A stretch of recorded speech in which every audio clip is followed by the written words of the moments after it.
Surgeon কৃষ্ণারূপা Majumdar, সহযোগী অধ্যাপক, Bangabandhu Sheikh Mujib medical বিশ্ববিদ্যালয়। আমি এখানে সার্জারি বিভাগে কর্মরত আছি। এটা আপনারা অনেকেই জানেন। এখন আমার একটা পেজ আছে, সার্জন কৃষ্ণারূপা মজুমদার, যে পেজে আমি প্রায় প্রতিদিনই স্বাস্থ্য বিষয়ে কোনো না কোনো কথা বলার চেষ্টা করি। অত্যন্ত পরিষ্কারভাবে না হলেও আমি চেষ্টা করি যাতে আপনারা আমার সব কথাগুলোই বুঝতে পারেন।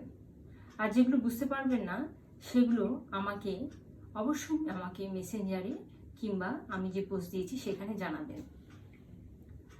আমার এই ক্ষুদ্র প্রয়াস জানি না আপনাদের কতখানি সাহায্য করবে, তবে একটু হলেও তো সাহায্য করবে এই প্রত্যাশা নিয়েই আমি এই উদ্যোগটা নিয়েছি। এই করোনাকালীন মুহূর্তে, এই বৈশ্বিক মহামারীতে যখন একের পর এক শুধু প্রতিদিন মৃত্যু সংবাদ শুনছি, তখন আমাদের দেশে এর ভয়াবহতা কত দূর পর্যন্ত পৌঁছাবে শুধুমাত্র সৃষ্টিকর্তা ছাড়া আর কেউ জানে না। কিন্তু এই বৈশ্বিক করোনাকালীন মুহূর্তে শুধু করোনার রোগেরই চিকিৎসা না, সময় অনেক পেরিয়ে গেল। জানি না সামনে আরো কত করোনার দিনগুলো আমাদের পার করতে হবে, কিন্তু অনেক রোগ নিয়ে এখন মানুষ বসে আছে বাসায় লকডাউন অবস্থায়। প্রত্যেক বাড়িতেই কেউ না কেউ বা প্রত্যেকের আত্মীয় পরিজন কেউ না কেউ আছি। কারো ব্রেস্টের সমস্যা, কারো মুখগহ্বরের সমস্যা, কারো মলদ্বারের সমস্যা, কারো কিডনি সমস্যা, কারো পিত্তথলিতে পাথর, নানাবিধ সমস্যা, এবং যেগুলো আমি আমার ফেসবুক পেজের মেসেঞ্জারে প্রতিনিয়তই আমি পেয়ে থাকি। এবং প্রায় প্রতিদিনই 60 থেকে 65 জন, ম্যাক্সিমাম 80 জন আমাকে তাদের কষ্টের কথা বলে। সব কিছু তো আমি আর না দেখে চিকিৎসা দিতে পারি না, এই জন্য আমি তাদেরকে পরামর্শ দিতে পারি। আর এটা সবসময় মনে রাখবেন, একজন সার্জন কখনো কোনো রোগী না দেখে চিকিৎসা দিতে পারে না। হয়তো বা সিমটোমেটিক ট্রিটমেন্ট দিতে পারে, যেমন করোনা ভাইরাস না দেখেও কিন্তু বলছে যে কোয়ারেন্টাইনে থেকে এগুলো করে।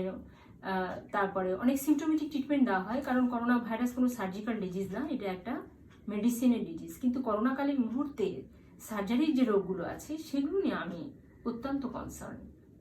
কালকে আমি বলেছি ব্রেস্ট সংক্রান্ত রোগ নিয়ে, আজকে আমি বলবো মলদ্বার দিয়ে রক্তপাত।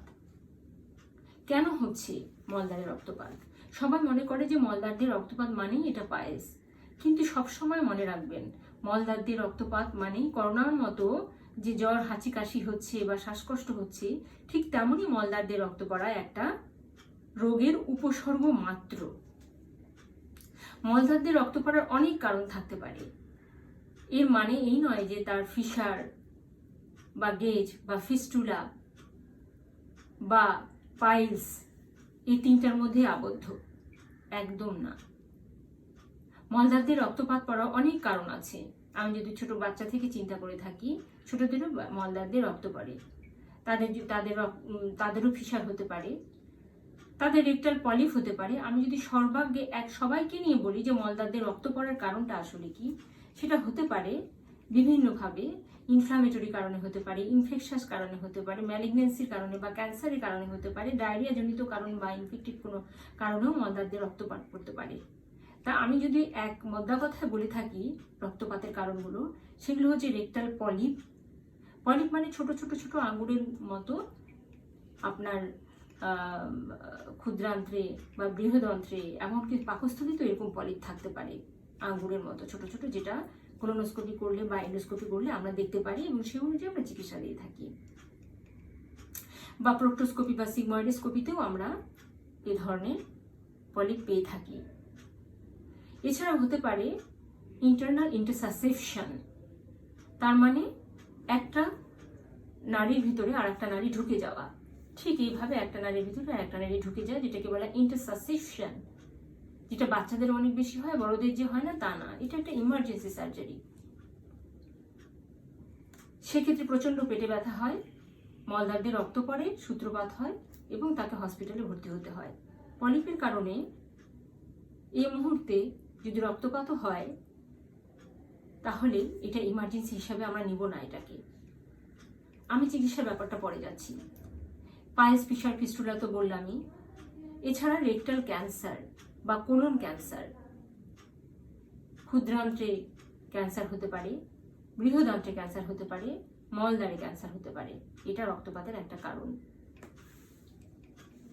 এছাড়া হতে পারে আঘাতজনিত কারণে, কোনো কারণে আঘাতজনিত কারণেও কিন্তু মলদ্বার দিয়ে রক্ত পড়তে পারে। এছাড়া ডাইভার্টিকুলার ডিজিজ, এগুলো অনেক কঠিন আমাদের মেডিকেল টার্ম, যেগুলো বাংলাতেও আমার বোঝানো আসলে খুব কঠিন হয়ে যায়। হ্যাঁ, কিন্তু রোগগুলো সম্বন্ধে জানা দরকার। যে ডাইভার্টিকুলার ডিজিজ, অ্যাঞ্জিওডিসপ্লাসিয়া মানে হচ্ছে যে রক্তনালীগুলোর অ্যাবনর্মালিটি যদি থাকে, সে কারণেও রক্তপাত হতে পারে। অন্যান্য যদি রোগের কথা আমি বলে থাকি, Crohn's disease, ulcerative colitis, inflammatory bowel disease, যেটাকে আপনারা আইবিএস বলেন, হজমের অসুবিধা হয়, সে কারণে ডিজিজগুলো হতে পারে। এগুলো অতিরিক্ত রক্তপাত পড়ার একটা অন্যতম কারণ, এবং ব্যাসিলারি ডিসেন্ট্রিও বটে। তাহলে এখন আপনারা কি করবেন? এখন আপনাদের একমাত্র কাজ হচ্ছে মনোবল রাখতে হবে। আর যদি রক্তপাত হয়েও থাকে, সেটার ব্যাপারে আপনাদেরকে যথাযথ চিকিৎসা নিতে হবে। কিন্তু সেটা যে সবসময় হসপিটালে বসে নিতে হবে তা কিন্তু না। আমাদের দেশে 1,32,000 ক্যান্সারের রোগী আছে, শনাক্তকৃত রোগী। এটা 2019 সালের একটা সমীক্ষায় বাংলাদেশে ডিসেম্বর মাসে এটা হয়েছে। সেই রোগীগুলো চলমান ছিল চিকিৎসা পদ্ধতিতে, হয়তো 1 লাখ রোগী চলমান চিকিৎসা পদ্ধতির মধ্যে ছিল। কিন্তু এর মধ্যে যে শনাক্তকৃত না, তাদের সংখ্যাও কিন্তু একেবারেই কম না। সেই জায়গা থেকে চিন্তা করছি যে এই রক্তপাতের ব্যাপারটা নিয়ে আপনারা ভয় পাবেন, এটাই খুব স্বাভাবিক। কিন্তু সেটাকে কিভাবে কন্ট্রোল করতে হবে, নিজের আওতায় আনতে হবে, সেটাও তো আপনাদেরকে জানতে হবে করোনাকালীন মুহূর্তে। যেমন কারো যদি অ্যানাল ফিশার বা ফিস্টুলা হয়, এই মুহূর্তে এটাকে আমি ইমার্জেন্সি সার্জারিকে কতগুলো ভাগে ভাগ করা যায়। যেমন ইমার্জেন্সি সার্জারি, আর্জেন্ট যেটা হিসাবে করা হয়, বা elective surgery, semi elective surgery. আর একটা লাইফ থ্রেটেনিং কন্ডিশনে সেটা একদম urgent condition. Road traffic accident যদি হয়, রোড ট্রাফিক অ্যাক্সিডেন্টে যদি পেলভিক ফ্র্যাকচার হয়, বা মলদ্বারে কোনো জায়গায় যদি ফ্র্যাকচার হয়, বা অ্যাবডোমিনাল ফ্র্যাকচার, ইন্টারনাল অর্গান যদি ফ্র্যাকচার হয়, বা ইন্টারনাল অর্গান যদি যেমন বৃহদান্ত্র বা ক্ষুদ্রান্ত যদি ইনজুরি হয়, তখনও কিন্তু রক্তপাত করার একটা সম্ভাবনা থাকে। তো ইমার্জেন্সি রোগগুলোকে আমরা বলবো যে কোনগুলো ইমার্জেন্সি রোগ। এই কোলোরেক্টাল ডিজিজের ক্ষেত্রে ইমার্জেন্সি রোগ যদি হয়ে থাকে, সেগুলো বলবো আমি যে অ্যাকুট ডাইভার্টিকুলাইটিস,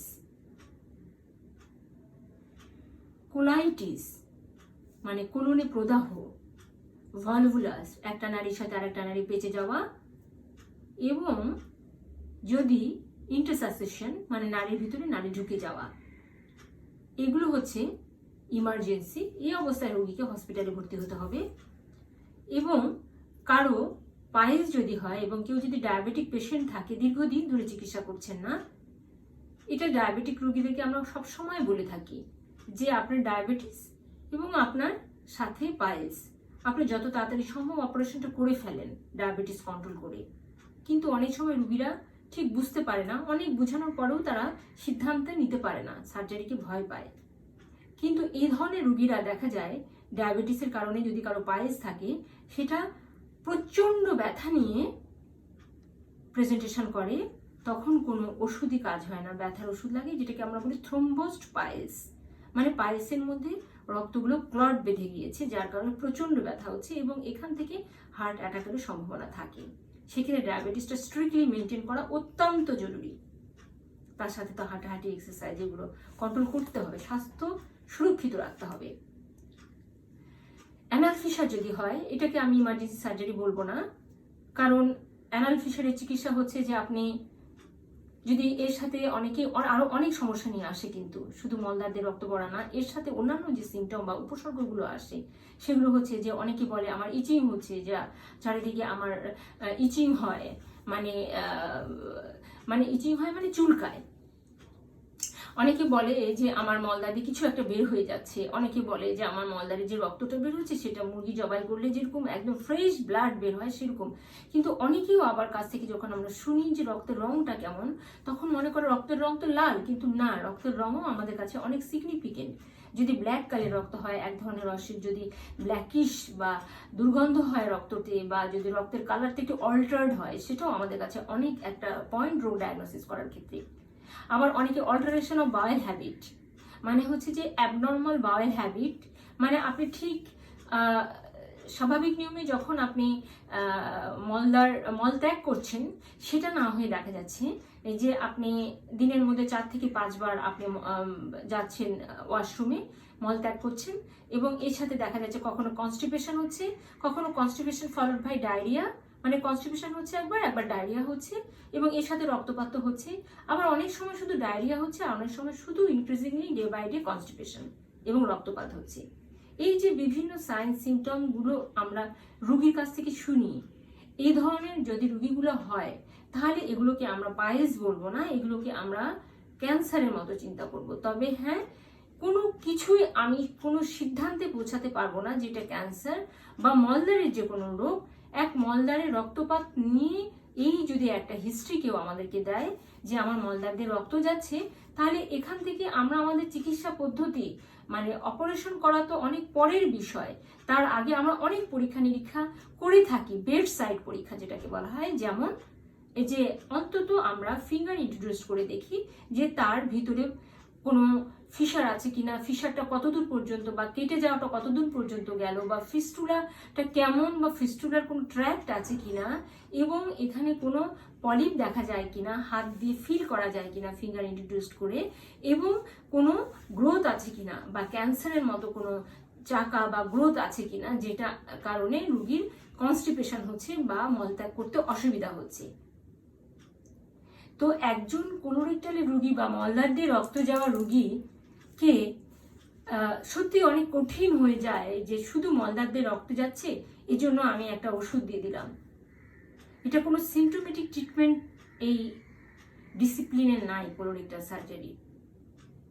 হ্যাঁ, যদি আমি আপনাকে সিমটোমেটিক ট্রিটমেন্ট দিই রক্তপাত বন্ধ করার জন্য, তাহলে এটা যদি পাইলসের কারণে হয় তাহলে হয়তো বা বন্ধ হতে পারে, কিন্তু যদি ক্যান্সার হয় তাহলে কিন্তু সিমটোমেটিক ট্রিটমেন্টে কখনোই ক্যান্সারের চিকিৎসা করা যায় না। লক্ষণগুলো এর বাইরেও যেগুলো অন্যান্য লক্ষণগুলো দেখা যায় এই যে পেশেন্টরা আমাদেরকে এসে বলে যে ম্যাডাম আমার শরীর ক্ষুধা নাই, আমার ওজন কমে যাচ্ছে, আমি আগে যতটুকু খেতে পারতাম এখন ততটুকু খেতে পারি না, আমার দিনের পর দিন ওজন কমে যাচ্ছে, এবং আমার দেখা যাচ্ছে যে জন্ডিস ডেভেলপ করছে, আগে আমার জন্ডিস ছিল না, এবং রক্ত শূন্যতা নিয়ে আমাদের কাছে আসছে। বা এখন হয়তো আপনারা যারা বাসায় আছেন তারা এই বিষয়গুলো খেয়াল করবেন। এগুলো কিন্তু পাইলসের উপসর্গ না, এগুলো ক্যান্সারের উপসর্গ। তো আপনাদেরকে আমি এগুলো কথাগুলো বলছি কিন্তু আপনাদেরকে ভয় করানোর জন্য না, আতঙ্কিত হবার জন্য না, আপনারা যাতে ঘরে বসে এই উপসর্গগুলো টের পান, উপসর্গগুলো বুঝতে পারেন। এবং আমি এই মুহূর্তে ক্যান্সার রোগীদেরকে নিয়ে অত্যন্ত সচেতন এবং অত্যন্ত উদ্বেগের সাথে আমি আপনাদেরকে কথাগুলো বলছি, আপনাদেরকে কোনোভাবে আতঙ্কিত হওয়ার জন্য না। এই জন্য এটা তো একটা যুদ্ধকালীন সময়, এই জন্য আপনারা ঘরে বসেই আপনারা অতি যত্নের সাথে এই লক্ষণগুলো খেয়াল করুন, এবং যদি এই ধরনের লক্ষণ দেখা যায় তাহলে চিকিৎসকেরও যদি পরামর্শ নিতে না পারেন, তাহলে আমি বলবো কিছু সিমটোমেটিক ট্রিটমেন্ট আপনি নিতে পারেন। তবে তার আগে আমি বলবো যে উপসর্গগুলো যদি মাত্রাতিরিক্ত হয়ে যায় বা মাইল্ড কিংবা মডারেট পর্যায়ে চলে যায়, আপনার প্রত্যেকটা জেলায় থানা হেলথ কমপ্লেক্স আছে বা জেলা সদর হসপিটাল আছে, প্রত্যেকটা জায়গায় কিন্তু আছে, সেখানে যে কোনো একজন ডাক্তারকে দেখালেই আপনাকে সুপরামর্শ দিতে পারে, অবশ্যই দিতে পারে। এটা এমন কোনো কঠিন কাজ না, এগুলো শিখেই একজন চিকিৎসক হয়েছে।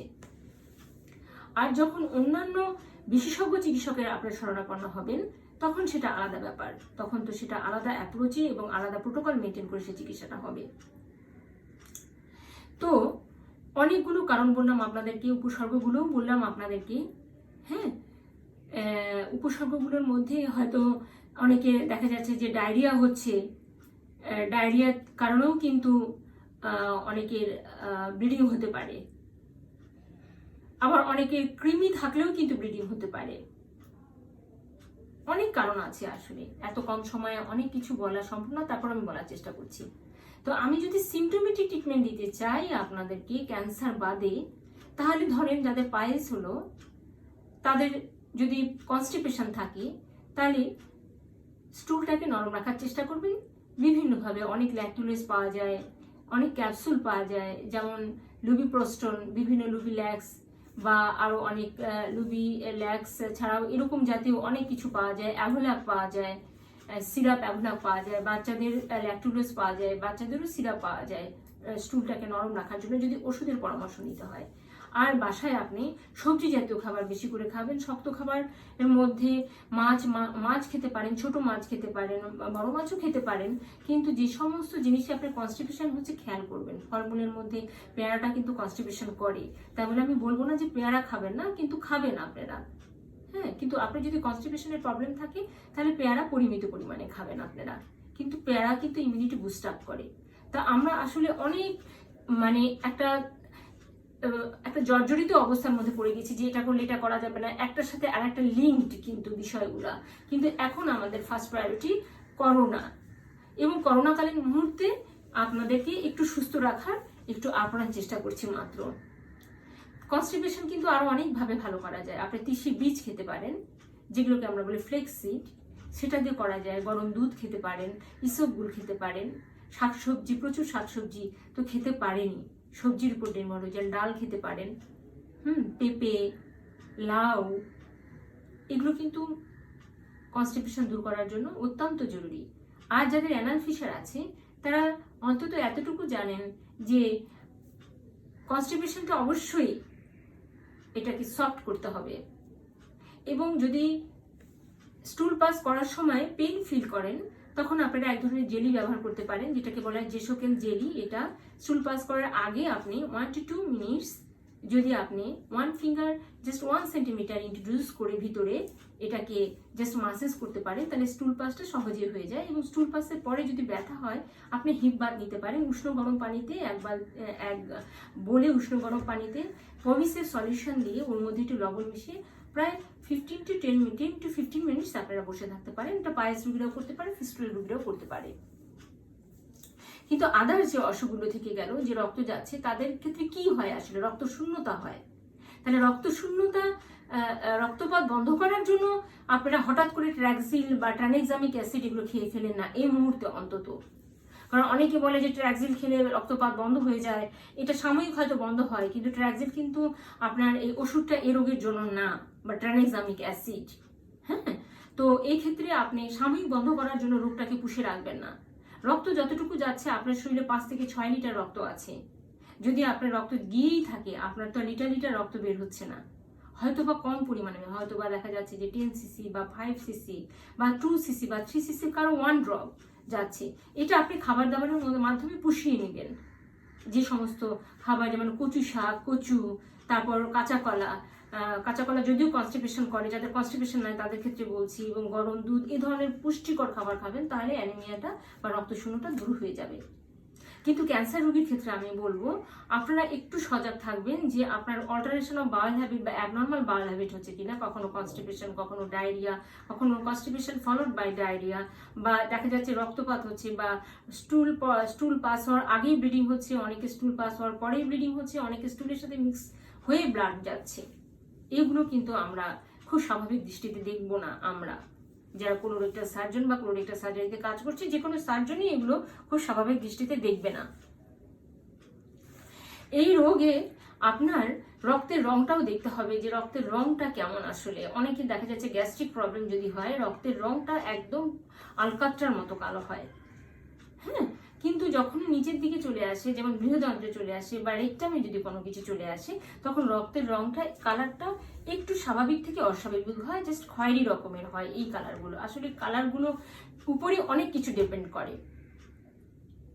তো সেক্ষেত্রে আমি বলবো যে আপনারা একটু খেয়াল করবেন যে যাদের মনে হচ্ছে যে আমার পরিবারে কারো কোলোরেক্টাল ক্যান্সার বা কোলন ক্যান্সার আছে, সেই ক্ষেত্রে তাদের পরিবারের কথা আমি বলবো, তারা একটু খেয়াল করবেন। তাদের পরিবারে যদি কারো মলদাতে রক্ত যায়, তারা একটু খেয়াল করবেন যে এই ধরনের উপসর্গগুলো আপনারা খেয়াল করছেন কিনা।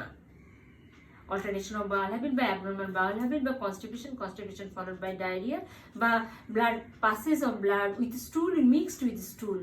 এবং একটু হলেও আপনারা খেয়াল করবেন যে আপনার ইন্ডেক্স ফিঙ্গার দিয়ে আপনি মলদ্বারে একটু ইন্ট্রোডিউস করে দেখবেন যে কোনো গ্রোথ বা কোনো মাংসপিণ্ড বৃদ্ধি আপনারা লক্ষ্য করছেন কিনা। কেউ আপনার বোন হতে পারে, মা হলে আপনার যে কেউ আপনার সাথে আপনার একনিষ্ঠ যারা আপনজন তাদের দ্বারা এই কাজটা আপনি করতে পারেন। কারণ যদি ক্যান্সার হয় বা কোনো কিছু হয় সেটা অ্যাডভান্স স্টেজে না গিয়ে আর্লি স্টেজে আপনারা এটা করতে পারেন। শরীরটা আপনি যে কোনোভাবেই আপনি শরীরকে শ্রদ্ধা করতে পারেন। তো সেক্ষেত্রে কিন্তু আপনাকে অবশ্যই গ্লাভস ব্যবহার করতে হবে, দরকার হলে ডাবল গ্লাভস ব্যবহার করবেন। যদি এরকম কোনো কিছু মনে হয় তাহলে দুশ্চিন্তা করার তো আছেই একটা, কিন্তু মনোবল হারাবেন না। আপনি জেলা সদর হসপিটাল বলে থানা হেলথ কমপ্লেক্সে একটা পরীক্ষা তো করাতেই পারেন আপনি, প্রোক্টোস্কোপি, যেগুলো বেড সাইড প্রসিডিউর। হ্যাঁ, বেড সাইড প্রসিডিউরে আমরা ডিআরই ডিজিটাল রেকটাল এক্সামিনেশন করি, প্রোক্টোস্কোপি করে আমরা দেখতে পাই যে সত্যি কোনো গ্রোথ বা কোনো আলসার বা কোনো চাকা আছে কিনা বা ঘা আছে কিনা, আলসার বা ঘা আছে কিনা। তখন আমরা স্টেপ বাই স্টেপ ওই যে চিকিৎসককে দেখাবেন সেই চিকিৎসকই আপনাকে স্টেপ বাই স্টেপ একটা করে পথ বলে দিবে। আর আপনি যদি মনে করেন যে 1 ড্রপ 2 ড্রপস গিয়েছে বা এরকম অনেক রক্ত যাচ্ছে, আর কিছু না হোক, আপনি যদি আর্লি মর্নিং স্টুলটা এক্সামিন করেন, স্টুল ফর ওবিটি অকাল ব্লাড টেস্ট যদি আপনি করেন, তাহলে আপনি যখন ভাববেন যে আমার তো রক্ত একটু যাচ্ছে তাহলে তো সমস্যা নাই, কিন্তু আপনি দেখবেন যে অনেক সময় রক্ত যায় রোগী বুঝতে পারে না, স্টুলের সাথে মিক্সড হয়ে যায়। সেক্ষেত্রে যদি ওবিটি, স্টুল ফর ওবিটি আমরা করে থাকি, তাহলে আমরা বুঝতে পারবো যে তার রক্ত যাচ্ছে। আর চিকিৎসা তো অলরেডি অনেকগুলো চিকিৎসা বলে দিয়েছি। এর মধ্যে চিকিৎসা করার ক্ষেত্রে যে আরো অনেক কিছু আছে সেগুলো তো আমরা এখন করতে পারছি না। আসলে আমরা কেন, গোটা বিশ্বে কেউ করতে পারছে না। আর অপারেশন করার জন্য তো আসলে একটা টিম লাগে, যে একটা অপারেশন করার পিছনে প্রায় 35 থেকে 40 জন অ্যাসিস্ট্যান্ট, অ্যানাস্থেসিওলজিস্ট, সার্জন টিম, ওটি বয়, ব্রাদার, নার্স, অনেক কিছু লাগে। তার সাথে যদি একটা আইসিইউ যদি আমাদের লাগে রোগীটার জন্য, তাহলে তো আইসিইউর পুরো স্টাফটাই লাগে, ডিপার্টমেন্টের রেসিডেন্ট ডক্টর, আরো অনেক ডক্টর ইনভলভ। আমি তো কমই বললাম, প্রায় 40-45 জন ডক্টর এর সাথে ইনভলভ থাকে একটা রোগীর অপারেশনের পিছনে। সেক্ষেত্রে আপনারা এটাও ভয় পাবেন না যে আমার এখনই অপারেশন করতে হবে, এরকম না। কিন্তু কোলোরেক্টাল সার্জারি বা কোলোরেক্টাল ক্যান্সার যদি কারো হয়ে থাকে, তার চিকিৎসার ক্ষেত্রেও কিন্তু কেমোথেরাপি, রেডিওথেরাপি এবং সার্জারি আছে। সেক্ষেত্রে আমরা যদি অনেক বড় হয়ে থাকি বা এই মুহূর্তে সার্জারি করা যাচ্ছে না, সেক্ষেত্রে কিন্তু আমরা তাদেরকে শর্ট কোর্স অফ রেডিওথেরাপি বা কেমোথেরাপি দিতে পারি। তারপরে আমরা যখন দেখব যে তার এই করোনাকালীন মুহূর্তে উপরওয়ালা যদি চায়, সৃষ্টিকর্তা যদি চায়, আমরা আর বেশি দিন হয়তো আমাদেরকে অপেক্ষা করতে হবে না। যদি অপেক্ষা করতেও হয়, সেক্ষেত্রে হয়তো অনেক কিছু শিথিল হয়ে আসবে। সেক্ষেত্রে তখন আমরা সার্জারির কথা চিন্তা করব। যদি একেবারেই না হয়, তবে আমরা যদি আপনার কোনো ধরনের দেখা যাচ্ছে যে আপনার ক্যান্সার হয়ে আপনার মলদ্বারটা অবস্ট্রাক্ট করে ফেলছে, আপনাকে স্টুল পাস হতেই দিচ্ছে না, সেক্ষেত্রে আমরা মিনিমামই যতটুকু সার্জারি ডাইভার্সন করে দিতে পারি, কিন্তু কখনোই ল্যাপারোস্কোপিক সার্জারির দিকে আমরা যাব না। ল্যাপারোস্কোপিক সার্জারি বা পেট ফুটো করে সার্জারি করোনাকালীন মুহূর্তে এটা অ্যাবসলিউটলি কন্ট্রাইন্ডিকেটেড, এই সময় করা যাবে না। সেটা অনেক কারণ আছে, যেটা আমরা এখন বললে অনেক সময় লেগে যাবে, সেটা আমাদের পার্ট। আর একটা কথা বলবো, সেটা হচ্ছে যে আপনারা এভাবেই আপনারা নিয়ন্ত্রণ করবেন। তাহলে কি হলো, তাহলে রক্ত শূন্যতা, যে রক্তটা যাচ্ছে সেই রক্তটাকে রিপ্লেস করার চেষ্টা করেন খাওয়া দাওয়ার মাধ্যমে। আর ওষুধের কথা যদি বলি, নট ট্রানএক্সামিক অ্যাসিড বা ট্র্যাক্সিল। আপনারা দরকার হলে হেমোরিফ খেতে পারেন, ড্যাফলন খেতে পারেন, ট্যাবলেট এরকম অনেক কিছু আছে, ট্যাবলেট অ্যালভিনর খেতে পারেন। এরকম পায়েসের রোগীদের রক্তপাত বন্ধ করার জন্য এরকম অনেক ওষুধ বাজারে পাওয়া যায়, এ ধরনের আপনারা খেতে পারেন। সেটা কোনো অ্যান্টিবায়োটিক না। আর যদি ইনফেকশন হয় বা ফিস্টুলা ট্র্যাক্টে কোনো ইনফেকশন হয়, অনেক প্রদাহ হয়, ব্যথা হয়, তাহলে অবশ্যই আপনি ব্যথার ওষুধ খাবেন। একটা ইনফেকশন বা যেহেতু ইনফেকশন, একটা অ্যান্টিবায়োটিক খেতে পারেন। আমরা সাধারণত সিপ্রোফ্লক্সাসিন এবং মেট্রোনিডাজল দিয়ে থাকি। 7 দিন এবং 5 দিন করে ব্যথার ওষুধ খাবেন, তার সাথে একটা গ্যাসের ওষুধ খেয়ে নেবেন। এগুলো হচ্ছে symptomatic treatment, but not final treatment. যখন এগুলো আপনাদেরকে সাপোর্টিভ ট্রিটমেন্ট দিবে ঘরে বসে, তারপরে আমরা আপনাদেরকে পরীক্ষা করার মাধ্যমে শিথিল হলে অবস্থা দেখে তারপর আপনাদেরকে চিকিৎসা দিব। এখনো দিতে পারি যদি আপনারা সুরক্ষিতভাবে আপনারা আমাদের কাছে আসেন, আমাদেরকে সুরক্ষিত রেখে। এটা অনেকেই করছে, আমিও করছি, কিন্তু জানি না আমি কতদিন কন্টিনিউ করতে পারবো, কারণ পরিস্থিতি এখন আগের চেয়ে তো একটু খারাপ হয়েছে। প্রতিদিনই আক্রান্তের সংখ্যা বাড়ছে। তো আসলে এই যে কোলোরেক্টাল মলদ্বার রক্ত পড়ার যে ডিজিজগুলো, সেগুলো কিন্তু আসলে আপনার সিমটোমেটিক ট্রিটমেন্ট দিয়ে হয় না। Surgical disease always treat surgically, this not a symptomatic disease. সিমটমটা আমাদেরকে ডায়াগনোসিস করতে সাহায্য করে, কিন্তু মেডিসিনের অনেক রোগ আছে যেগুলো সিমটমই হচ্ছে এই সাইন এবং সিমটম দিয়ে সম্পূর্ণ রোগ ভালো করে দেওয়া যায়। তো আপনারা একদম হতাশ হবেন না, আমার কথাগুলো মনোযোগ দিয়ে শুনবেন। আপনাদের পরিবারে যদি কেউ এরকম থেকে থাকে, যদি মনে করেন যে আপনি কাউকে সচেতন করতে চান, তাহলে শেয়ার করবেন অন্যকে সচেতন করার জন্য ঘরে বসে। এতটুকুই প্রত্যাশা। খুব ভালো থাকবেন রমজানের মাসে, দোয়া করবেন আমার জন্য, দেশের জন্য, পৃথিবীর জন্য, সবাই যেন ভালো থাকে। সবসময় মনে রাখবেন, সার্ভাইভাল ইজ দ্য ফিটেস্ট। উপরওয়ালা সবসময় আমাদের জন্ম মৃত্যুটাকে ঠিক করে রেখেছে, সব ধর্মেই আছে। এই জন্য এত টেনশন কিসের? মনে বল রাখুন, মনে শক্তি রাখুন। আপনি যেদিন যাবার সেদিন যাবেনই, কিন্তু prevention is better then cure. আপনাকে অবশ্যই সাবধানতা অবলম্বন করতে হবে। এটা কিন্তু সৃষ্টিকর্তাই বলেছে যে কোনো কাজে। অনেক ভালো থাকবেন, আপনাদের শুভকামনা করি। লকডাউনটা প্লিজ মেনটেন করবেন, ঘরে থাকুন, সবাইকে ভালো রাখুন। অসংখ্য ধন্যবাদ সবাইকে। মাহে রমজানের শুভেচ্ছা।